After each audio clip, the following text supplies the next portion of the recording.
Untitled Door Game is a Roblox puzzle game on the platform. This game is pretty hard, sometimes to the point where people resort to guides on YouTube. The unfortunate fact is that most, if not all, guides on YouTube are basically the same, where they just tell you the code. This video has been made for the people who want a comprehensive understanding of the puzzle they are stuck on, so that you can stop watching this video at any point if you know what you're doing.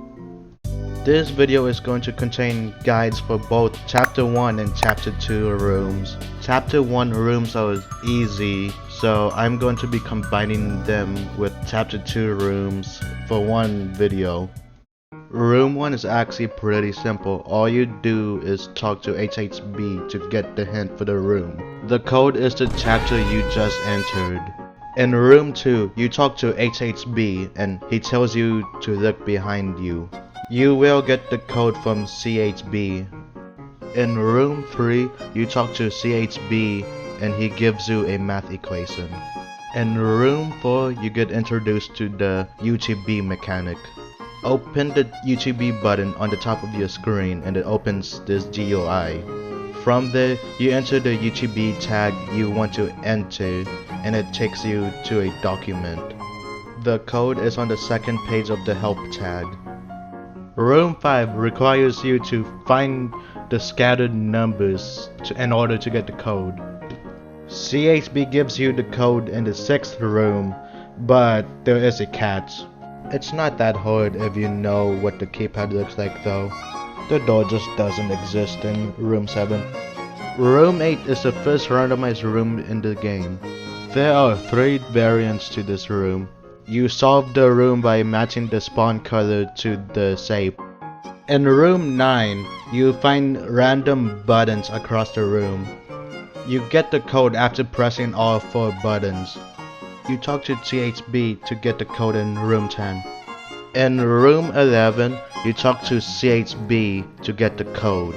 HHB gives you a hint to talk to CHB, and CHB gives you the task of the room.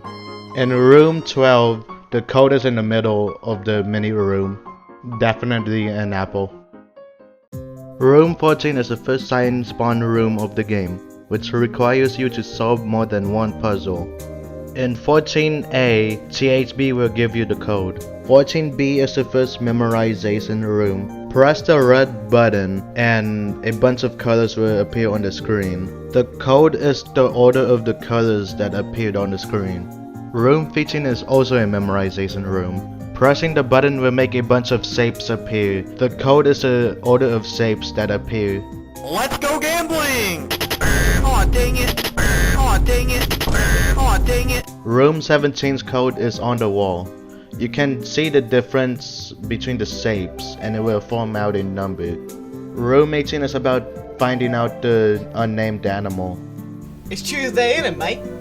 Room 20's code comes from counting the amount of orange flowers and benches. Just look around the room. Room 21's code is the country on the wall. Meanwhile, room 22 is an obby. CHB will give you the code. Room 23 requires you to listen to the amount of beeps for each button. CHB will give you hints on what door to go through on room 24. Room 25 is a trivia room, but the questions aren't that hard.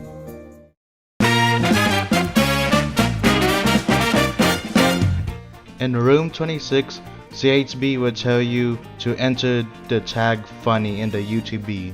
Doing so will make you do minigames.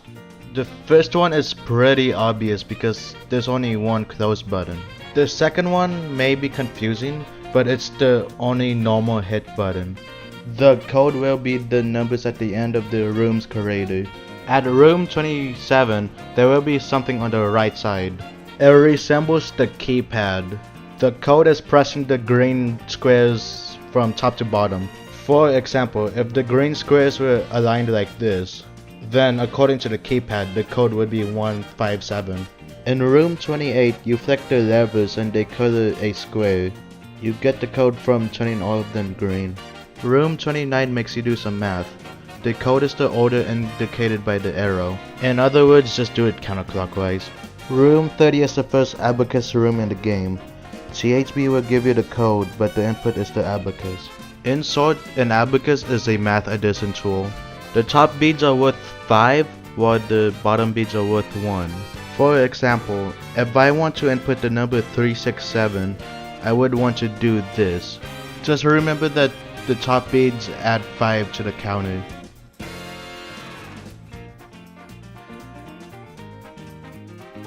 Room 31 is a pretty fun room.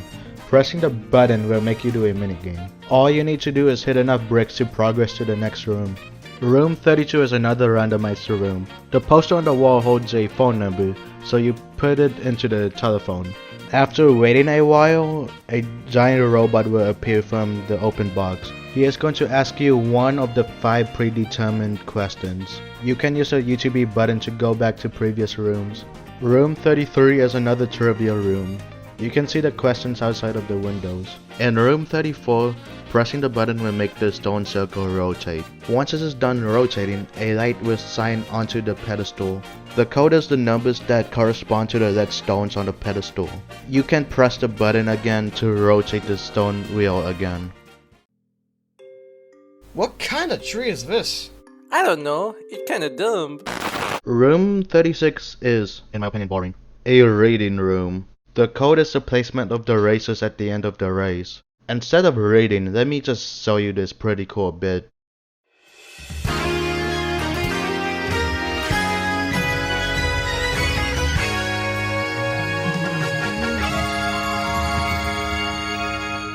Welcome back to the annual UDG Racing Tournament! I'm here with my co-host Besco, and we will be commentating this amazing race of the year. I am really hoping for something exciting to happen in this race. It seems like the racers are starting to line up for the race! Hey XXL, who do you think is gonna win? My bet's on D. You realize gambling is illegal, right? No. And it looks like the race is about to start! Ooh, I'm so excited! 3, 2, 1, go! And they're off!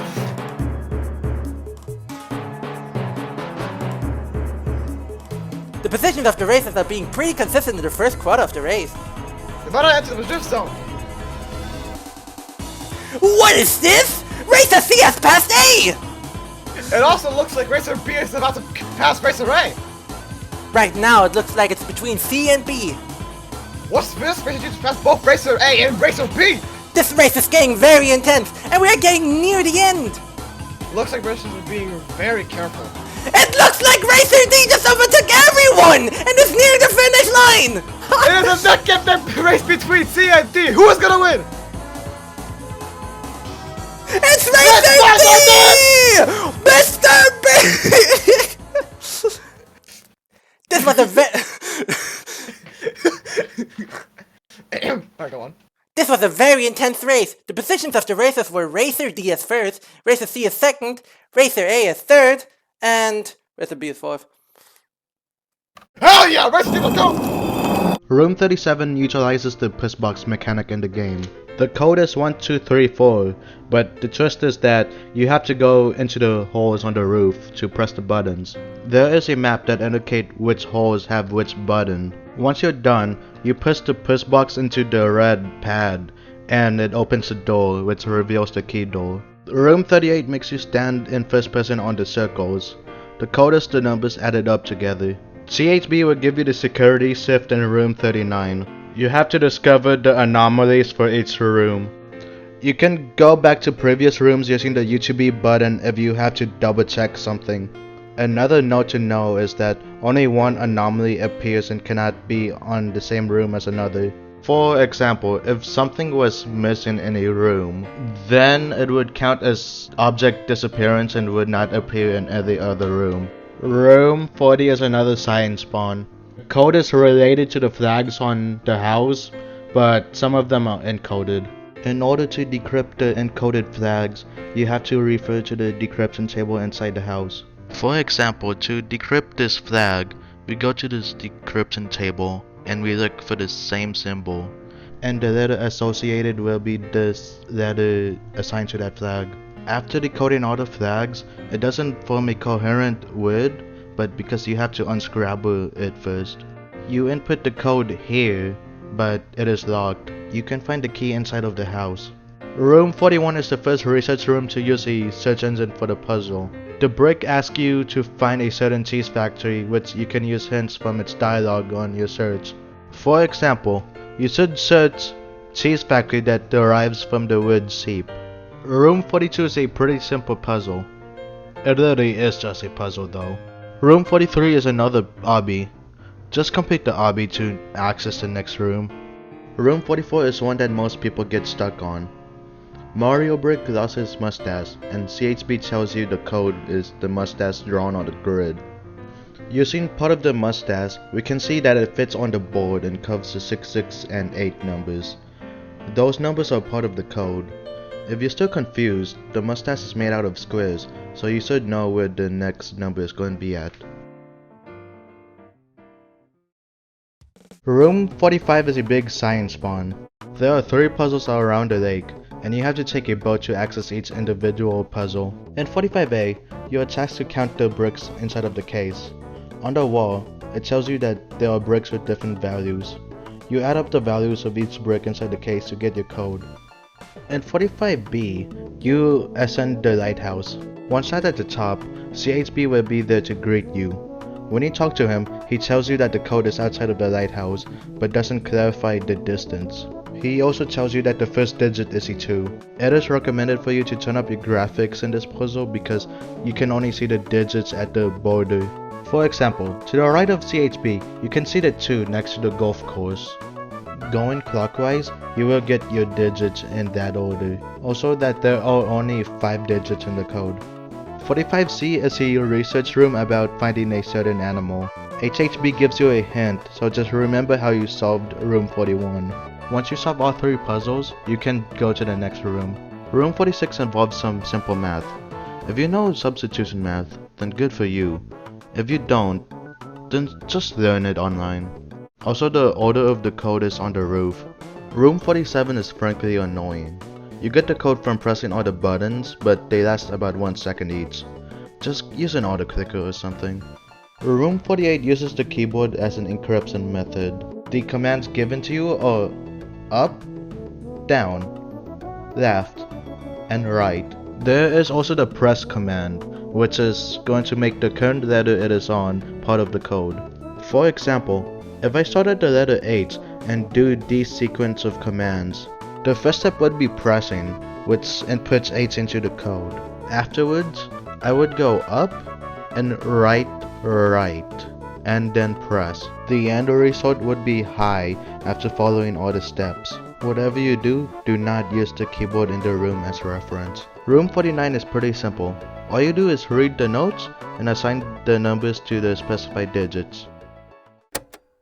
Room 50 may be a very confusing room to some people. If you don't know how Minesweeper works, let me just break it down for you. How Minesweeper works is that you have to clear the grid without triggering any bombs. You have to use logic to determine where a bomb might be so that you can flag it. If you click on a bomb, then you will lose the game. The numbers indicate how many bombs are adjacent to it. For example, this one only has 1 adjacent space left, so it has to be a bomb. Meanwhile, this 2 already has 1 bomb next to it, so the other adjacent tile unmarked should be also a bomb. Following this chain of logic, we can see that this one also has 1 adjacent that's unmarked. So by that logic, this tile should be a bomb. We can see that this one already has a bomb adjacent to it, so that the tile next to it is safe. We can use this too to see that this remaining tile adjacent should be a bomb. And then you can just use logic on the rest of the numbers. If it's hard to complete, then go for corner numbers first, and then go from there. Welcome to the end of the video. It's a different kind of video than the ones I usually do. I just wanted to try something new, but I will still have like funny videos of me and my friends. Anyways, thanks for watching and like and subscribe, I guess.